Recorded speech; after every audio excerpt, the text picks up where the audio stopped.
और चलिए सीधे आपके लिए चलते हैं दिल्ली, जहां पर पारदर्शी कराधान ईमानदार का सम्मान, इस योजना को, इस प्लेटफॉर्म को प्रधानमंत्री नरेंद्र मोदी लॉन्च कर रहे हैं। नमस्कार। Respected Prime Minister, captains of Indian industry, business leaders, tax and audit professionals, officers of the Income Tax Department. Today is a landmark day in the history of tax administration. The vision of the Prime Minister is to empower the taxpayers, to provide a transparent system, and to honor the honest taxpayer. To realize this vision, the CBDT, the Central Board for Direct Taxation, has given a framework and put in place a system in the form of this platform. A transparent, efficient, and accountable tax administration is what this platform brings in. It uses technology, data analytics, and also uses artificial intelligence. What does this mean to the taxpayer in the country? It eases compliance burden. It brings in fair, objective, and a just system. There shall not be any physical interface between the department and the taxpayer, and to an extent, it shall bring in certainty of information. The IT department, the Income Tax Department, has undertaken several reforms which in a normal era would have been remembered as a significant milestone. Last year, it brought down the corporate tax from 30 to 22% for all the manufacturing existing units. It also brought it down to introduced 15% taxation for new manufacturing companies. It removed the dividend distribution tax. It also simplified the personal income tax structure and gave a complete framework of option with simplified and reduced tax structure for those who did not want exemptions or deductions. In other words, taxpayers were given a choice, an option. The Income Tax Department also provided the option for cooperatives to pay taxes at a concessional rate. So, in order to provide accountability, the department has also committed itself for providing document identification number, the DIN as we come to call it. And this is for all its communications. Without the DIN, the document identification number, a document emanating from the Income Tax Department shall be invalid. It also, therefore, provides traceability and authenticity to the communication of the department with its taxpayers. Pre-filled forms are also being provided to taxpayers so that the high-value financial transactions are recorded somewhere, and it enables the taxpayer to see those information visible upfront even as he wants to comply by paying the taxes.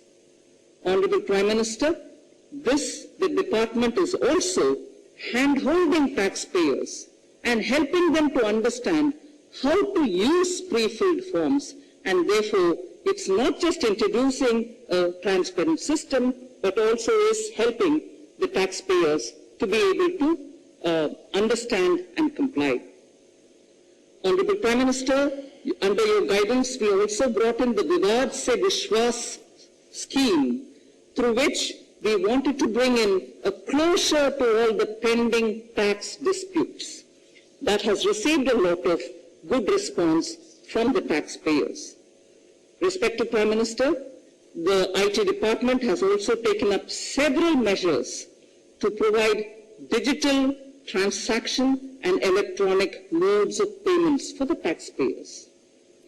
During the COVID pandemic, the department also provided relief to the taxpayers by extending statutory timelines for filing of returns.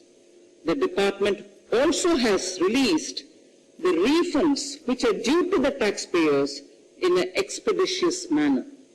Lastly, Honorable Prime Minister, the officers and the staff of IT department, Income Tax Department, deserve our appreciation for their untiring efforts to bring reality to your vision.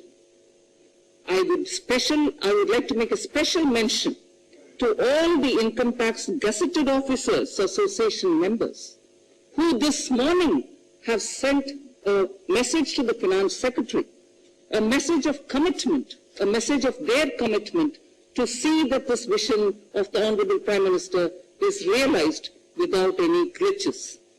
Thank you very much. धन्यवाद वित्त मंत्री जी।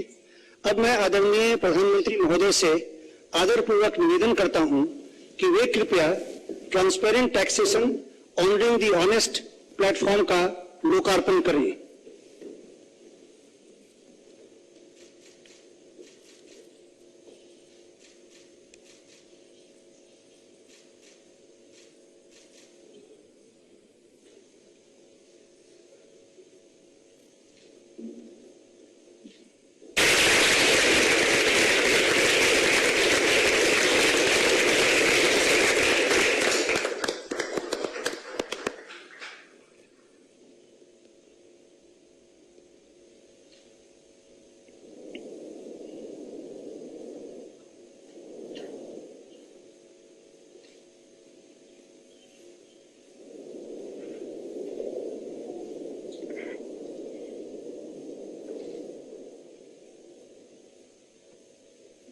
धन्यवाद प्रधानमंत्री जी। अब मैं आपसे अनुरोध करूंगा कि आप अपने विचारों से हमारा मार्गदर्शन करें। आदरणीय प्रधानमंत्री जी। नमस्ते जी। देश में चल रहा स्ट्रक्चरल रिफॉर्म्स का सिलसिला आज एक नए पड़ाव पर पहुंचा है। Transparent taxation, honouring the honest, 21वीं सदी के टैक्स सिस्टम की इस नई व्यवस्था का आज लोकार्पण किया गया है। इस प्लेटफॉर्म में फेसलेस असेसमेंट, फेसलेस अपील और टैक्स पेयर चार्टर जैसे बड़े रिफॉर्म्स हैं। फेसलेस असेसमेंट और टैक्स पेयर चार्टर आज से ही लागू हो गए हैं, जबकि फेसलेस अपील की सुविधा 25 सितंबर यानी दीनदयाल उपाध्याय जी के जन्मदिन से पूरे देश भर में नागरिकों के लिए उपलब्ध हो जाएगी। अब टैक्स सिस्टम भले ही फेसलेस हो रहा है, लेकिन टैक्स पेयर को ये फेयरनेस और फियरलेसनेस का विश्वास देने वाला है। ये सभी टैक्स पेयर्स को इस महत्वपूर्ण तोहफे के लिए मैं बहुत बहुत बधाई देता हूं और इनकम टैक्स विभाग के सभी अधिकारियों को, हर छोटे मोटे कर्मचारी को भी बहुत बहुत शुभकामनाएं देता हूं। साथियों, बीते 6 वर्ष में हमारा फोकस रहा है banking the unbanked, securing the unsecured और फंडिंग द अनफंडेड। आज एक तरह से एक नई यात्रा शुरू हो रही है। ऑनरिंग द ऑनेस्ट, ईमानदार का सम्मान। देश का ईमानदार टैक्स पेयर राष्ट्र निर्माण में बहुत बड़ी भूमिका निभाता है। जब देश के ईमानदार टैक्स पेयर का जीवन आसान बनता है, वो आगे बढ़ता है, तो देश का भी विकास होता है, देश भी आगे बढ़ता है। साथियों, आज से शुरू हो रही नई व्यवस्थाएं, नई सुविधाएं, मिनिमम गवर्नमेंट, मैक्सिमम गवर्नेंस, इसके प्रति हमारी प्रतिबद्धता को और मजबूत करती है। ये देशवासियों के जीवन से सरकार को, सरकार के दखल को कम करने की दिशा में भी एक बड़ा कदम है। साथियों, आज हर नियम कानून को, हर पॉलिसी को प्रोसेस और पावर सेंट्रिक अप्रोच से बाहर निकालकर उसको पीपल सेंट्रिक और पब्लिक फ्रेंडली बनाने पर बल दिया जा रहा है। ये नए भारत के नए गवर्नेंस मॉडल का प्रयोग है और इसके सुखद परिणाम भी देश को मिल रहे हैं। आज हर किसी को ये एहसास हुआ है कि शॉर्टकट्स ठीक नहीं है। और हमारे यहां तो रेलवे स्टेशन पे लिखा जाता है, shortcut will you cut you short. गलत तौर तरीके अपनाना सही नहीं है। वो दौर अब पीछे चला गया है। अब देश में माहौल इस ओर आगे बढ़ रहा है कि कर्तव्य भाव को सर्वोपरि रखते हुए सारे काम होने चाहिए। सवाल यह है कि ये बदलाव आखिर कैसे आ रहा है? क्या ये सिर्फ सख्ती से आया है? क्या ये सिर्फ सजा देने से आया है? जी नहीं, बिल्कुल नहीं। इसके अगर मोटे मोटे तौर पर मैं कहूं तो 4 बड़े कारण हैं। पहला, पॉलिसी ड्रिवन गवर्नेंस। जब पॉलिसी स्पष्ट होती है तो ग्रे एरियाज मिनिमम हो जाते हैं और इस कारण व्यापार में, बिजनेस में और सरकार के और निर्णयों में भी डिस्क्रिशन की गुंजाइश कम हो जाती है। दूसरा, सामान्य जन की ईमानदारी पर विश्वास। तीसरा, सरकारी सिस्टम में ह्यूमन इंटरफेस को सीमित करके टेक्नोलॉजी का बड़े स्तर पर उपयोग। आज सरकारी खरीद हो, सरकारी टेंडर हो या सरकारी सेवाओं की डिलीवरी, सब जगह टैग इंटरफेस सर्विस दे रहे हैं। और चौथा, हमारी जो सरकारी मशीनरी है, जो ब्यूरोक्रेसी है, उसमें एफिशिएंसी, इंटीग्रिटी और सेंसिटिविटी के गुणों को रिवॉर्ड किया जा रहा है, पुरस्कृत किया जा रहा है। साथियों, एक दौर था जब हमारे यहां रिफॉर्म्स की बहुत बातें होती थी कभी मजबूरी में कुछ फैसले लिए जाते थे, कभी दबाव में कुछ फैसले हो जाते थे, तो उन्हें रिफॉर्म कह दिया जाता था। इस कारण इच्छित परिणाम नहीं मिलते थे। अब ये सोच और अप्रोच दोनों बदल गई है। हमारे लिए रिफॉर्म का मतलब है रिफॉर्म नीति आधारित हो, टुकड़ों में नहीं हो, होलिस्टिक हो और एक रिफॉर्म दूसरे रिफॉर्म का आधार बने, नए रिफॉर्म का मार्ग बनाए। और ऐसा भी नहीं है कि एक बार रिफॉर्म करके रुक गए।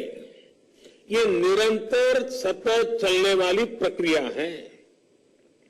बीते कुछ वर्षों में देश में 1,500 से ज्यादा कानूनों को समाप्त किया गया है।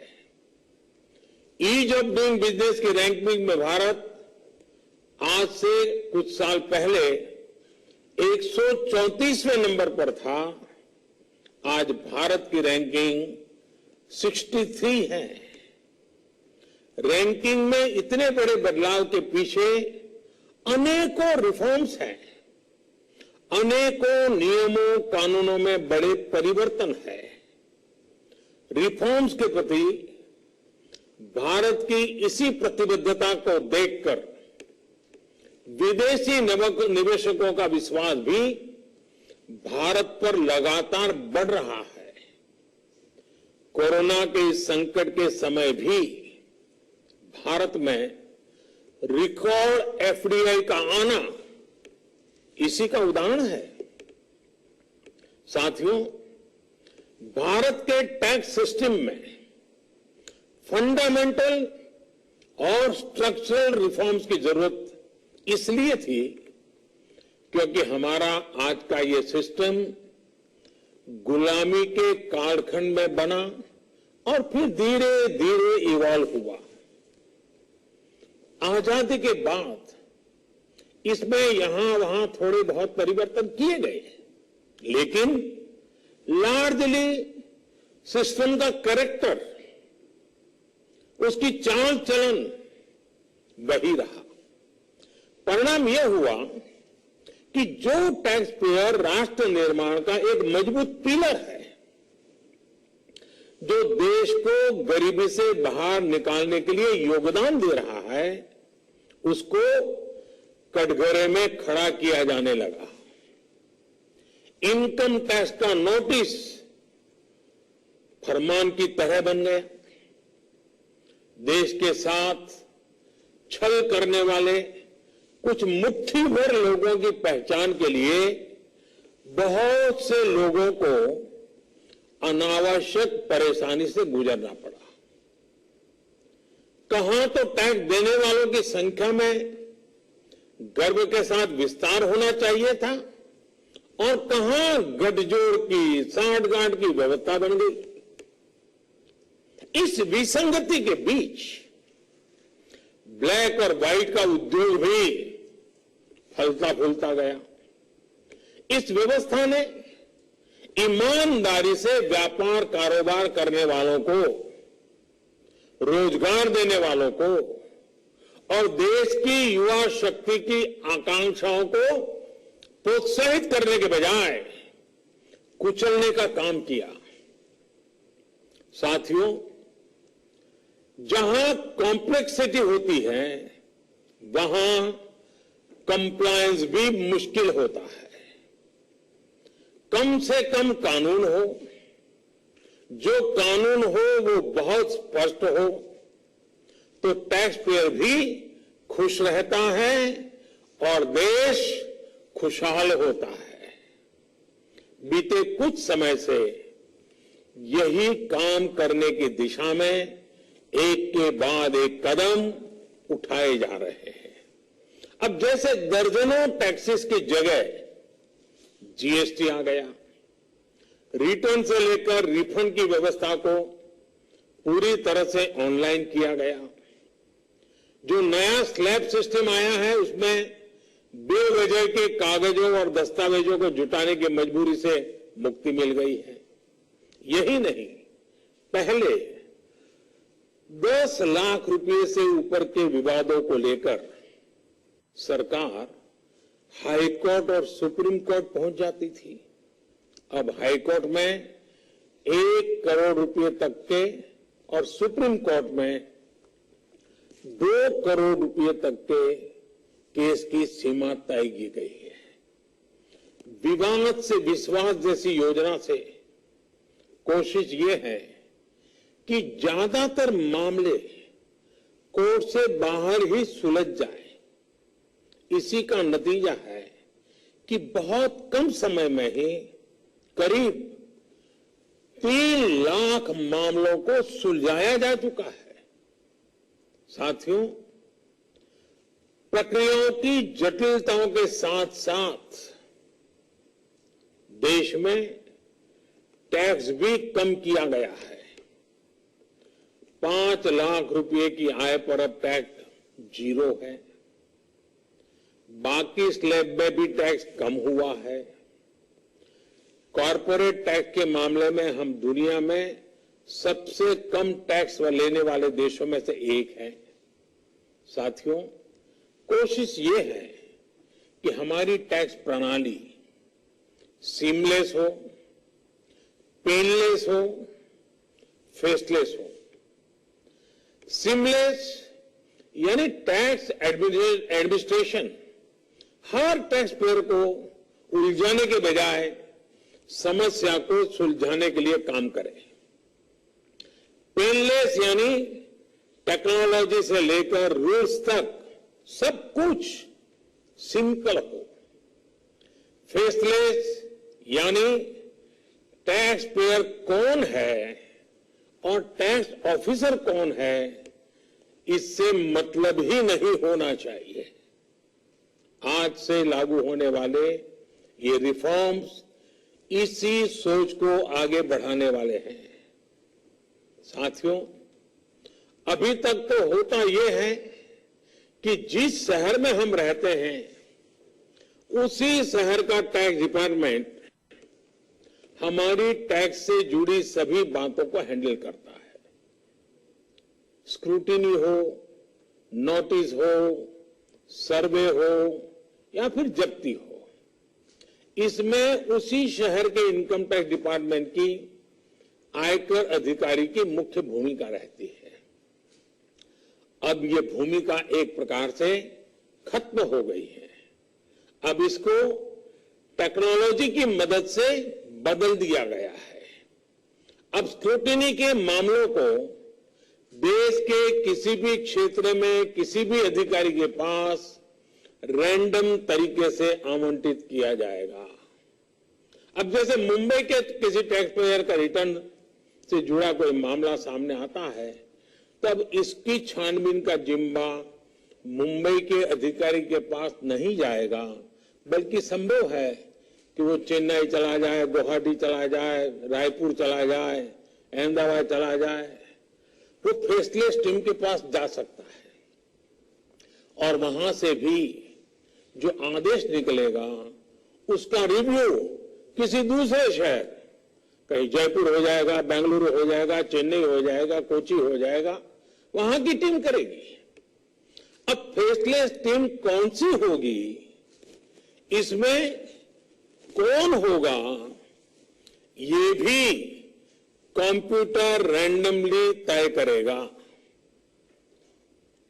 और ये प्रक्रिया भी बार बार उसमें बदलाव होता रहेगा। साथियों, इस सिस्टम से करदाता और इनकम टैक्स दफ्तर को जान पहचान बनाने का, प्रभाव और दबाव का मौका अब 0 हो गया। सब अपने अपने दायित्व के हिसाब से काम करेंगे। डिपार्टमेंट को इससे लाभ यह होगा कि अनावश्यक मुकदमेबाजी बचेंगे उससे। दूसरा, ट्रांसफर पोस्टिंग में लगने वाली गैर जरूरी ऊर्जा से भी अब राहत मिलेगी। इसी तरह टैक्स से जुड़े मामलों की जांच के साथ साथ अपील भी अब फेसलेस होगी। साथियों, इस एक महत्वपूर्ण रिफॉर्म के साथ साथ आज भारत एक बहुत महत्वपूर्ण कदम उठा रहा है और वो है टैक्स पेयर चार्टर। ये टैक्स पेयर चार्टर भी देश की विकास यात्रा में बहुत बड़ा कदम है और टैक्स पेयर के लिए अधिकार और कर्तव्य दोनों को संतुलित करने का और सरकार की जिम्मेवारी पक्की करने का ये बहुत अहम कदम है। टैक्स पेयर को इस स्तर का सम्मान और सुरक्षा देने वाले दुनिया में बहुत कम देश है, गिने चुने देश है, लेकिन अब भारत भी इस महत्वपूर्ण कदम की ओर अपने आप को ले जाकर के उसमें शामिल हो गया है। अब टैक्स पेयर को उचित, विनम्र और तर्क संगत व्यवहार का भरोसा दिया गया है। यानी आयकर विभाग को अब टैक्स पेयर की डिग्निटी का संवेदनशीलता के साथ ध्यान रखना होगा। अब टैक्स पेयर की बात पर विश्वास करना होगा। डिपार्टमेंट उसको बिना किसी आधार के ही शक की नजर से नहीं देख सकता। अगर किसी प्रकार का संदेह है भी तो टैक्स पेयर को अब अपील और समीक्षा का भी अधिकार दिया गया है। साथियों, अधिकार हमेशा दायित्वों के साथ आता है, कर्तव्यों के साथ आते हैं। इस चार्टर में भी टैक्स पेयर से कुछ अपेक्षाएं की गई हैं।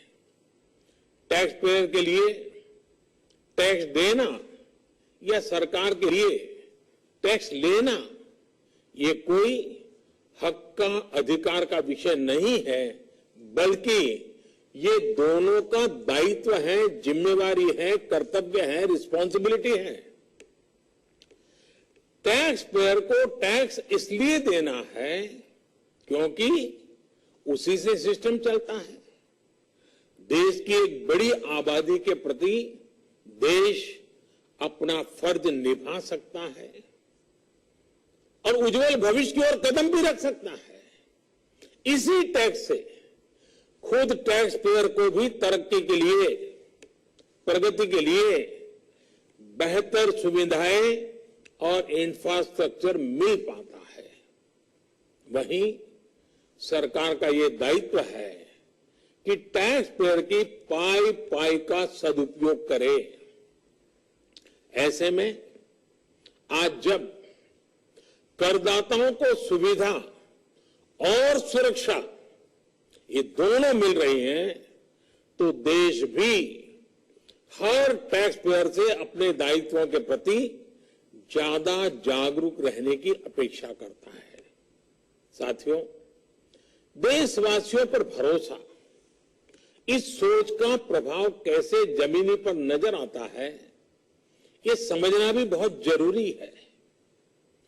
वर्ष 2012-13 में जितने टैक्स रिटर्न होते थे उसमें से 0.94% की स्क्रूटिनी होती थी। वर्ष 2018-19 में ये आंकड़ा घटकर 0.26% पर आ गया है। यानी केस की स्क्रूटिनी करीब करीब 1/4 हो गई है, 4 गुना कम हुई है। स्क्रूटिनी का 4 गुना कम होना अपने आप में बता रहा है कि बदलाव कितना व्यापक है। साथियों, बीते 6 वर्षों में भारत ने टैक्स एडमिनिस्ट्रेशन में गवर्नेंस का एक नया मॉडल विकसित होते देखा है। We have decrease complexity, decrease taxes, decrease litigation, increase transparency, increase tax compliance, increase trust on the taxpayer।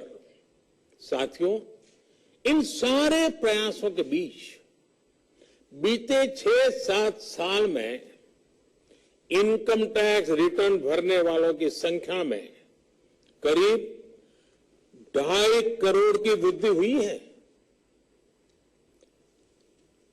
ये वृद्धि तो बहुत बड़ी है, लेकिन इस बात का हम इनकार नहीं कर सकते हैं कि इसके बावजूद भी 130 करोड़ के देश में ये बहुत कम है, बहुत कम है। इतने बड़े देश में सिर्फ 130 करोड़ में से 1.5 करोड़ साथी ही इनकम टैक्स जमा करते हैं। 130 करोड़ में 1.5 करोड़। मैं आज देशवासियों से भी आग्रह करूंगा, जो सक्षम है उनको भी आग्रह करूंगा, भिन्न भिन्न करके व्यापार उद्योग के संगठन चलाते हैं उनको भी आग्रह करूंगा। इस पर हम सबको चिंतन करने की जरूरत है, देश को आत्मचिंतन करना होगा और ये हमारा आत्मचिंतन ही आत्मनिर्भर भारत के लिए आवश्यक है, अनिवार्य है। और ये जिम्मेदारी सिर्फ टैक्स डिपार्टमेंट की नहीं है, ये जिम्मेवारी हर हिंदुस्तानी की है, हर भारतीय की है जो टैक्स देने में सक्षम है, लेकिन अभी वो टैक्स नेट में नहीं है। वो स्वप्रेरणा से अपने आत्मा को पूछे, आगे आए। और अभी 2 दिन के बाद 15 अगस्त है। आजादी के लिए मरने मिटने वालों को जरा याद कीजिए, आपको लगेगा हां मुझे भी कुछ न कुछ देना चाहिए। आइए विश्वास के, अधिकारों के, दायित्वों के इस महत्वपूर्ण भावना का सम्मान करते हुए, इस प्लेटफॉर्म का सम्मान करते हुए नए भारत, आत्मनिर्भर भारत के संकल्प को सिद्ध करें। एक बार फिर देश के वर्तमान और भावी ईमानदार टैक्स पेयर को बहुत बहुत बधाई देता हूं, शुभकामनाएं देता हूं। और ये पहल, ये बहुत बड़ा फैसला लिया गया है। इनकम टैक्स के अधिकारियों को भी जितनी बधाई दो उतनी कम है। हर टैक्स पेयर ने इनकम टैक्स अधिकारियों को भी बधाई देनी चाहिए, क्योंकि एक प्रकार से उन्होंने अपने आप पर बंधन डाले हैं, अपने खुद की ताकत को, अपने अधिकारों उन्होंने खुद ने काटा है। अगर इनकम टैक्स डिपार्टमेंट के अधिकारी इस प्रकार से आगे आते हैं तो किसको गर्व नहीं होगा? हर देशवासी को गर्व होना चाहिए। और पहले के जमाने में शायद टैक्स के कारण कुछ समस्याएं होगी, लोगों ने टैक्स देने के रास्ते पर जाना पसंद नहीं किया होगा। अब जो रास्ता बना है वो टैक्स देने की तरफ जाने का आकर्षक रास्ता बना है। और इसलिए आइए भव्य भारत के निर्माण के लिए इस व्यवस्था का लाभ भी उठाएं और इस व्यवस्था को जोड़ने के लिए आगे भी आए। मैं फिर एक बार आप सबका बहुत बहुत धन्यवाद करता हूं, अनेक अनेक शुभकामनाएं देता हूं। निर्मला जी और उनकी पूरी टीम को भी मैं बहुत धन्यवाद करता हूं कि एक के बाद एक देश के उज्जवल भविष्य के लिए लंबे अरसे तक प्रभाव पैदा करने वाले अनेक सकारात्मक निर्णयों का नेतृत्व कर रहे हैं। मैं फिर एक बार सबको बधाई देता हूं, सबका धन्यवाद करता हूं।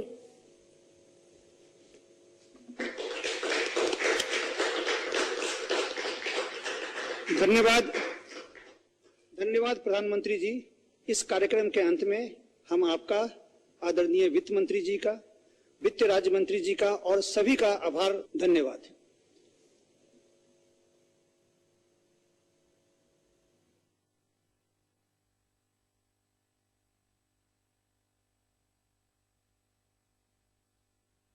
Undertaken